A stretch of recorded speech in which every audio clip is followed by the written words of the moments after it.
آدمی بیوی کی اطاعت کرے گا لیکن ماں کی فرما برداری نہیں کرے گا، بیوی کی ڈیمانڈ پہ فوراً بھاگ کے جائے گا، لیکن ماں دوائی کا بھی کہہ رہی ہوگی تو ٹال مٹول کرتا رہے گا، کل پرسوں ہفتے گزر جائیں گے۔ ماں کے ساتھ جانا اس کو پسند نہیں ہوگا، ماں کی خدمت میں رہنا، اس کے پاس بیٹھنا اس کو پسند نہیں ہوگا۔ ماں دھکے سے بیٹوں کو بیٹیوں کو اپنے پاس بٹھائے گی لیکن بیٹھنا پسند نہیں ہوگا۔ وہ ادنا صدیقہ ہو وہ اقصا آبا ہو، دوستوں کے ساتھ بیٹھ کے گپ شپ لگانا مرغوب ہوگا، باپ کے ساتھ بیٹھنا پسند نہیں ہوگا۔ باپ کے پاس اولادیں نہیں بیٹھیں گی، اور یہ جو مصیبت آئی ہے اس نے تو گھر کے اندر بھی پاس بیٹھی اولاد کو بھی ماں باپ سے چھین لیا ہے، وہ وہاں بیٹھ کر کے بھی حاضر باش نہیں ہوتے۔ آپ کو اس دن میں نے درس قرآن میں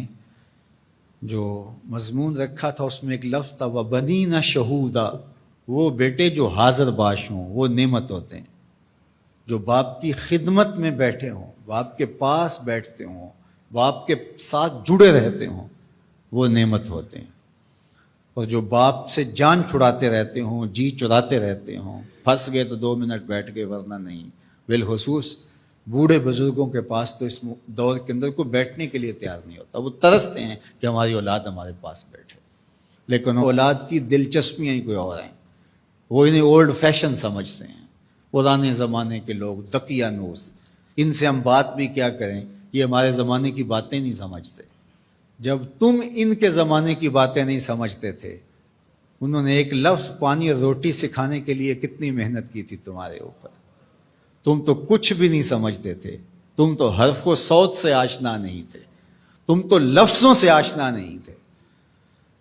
انہوں نے کتنا وقت دیا اور ایک ایک حرف، ایک ایک لفظ، ایک ایک ہجا تمہیں بتایا،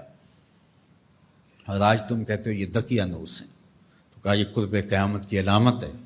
کہ دوستوں کے پاس بیٹھنا مرغوب لگے گا، محبوب لگے گا، ماں باپ کی صحبت میں بیٹھنا اولاد کی تباہ میں نہیں ہوگا۔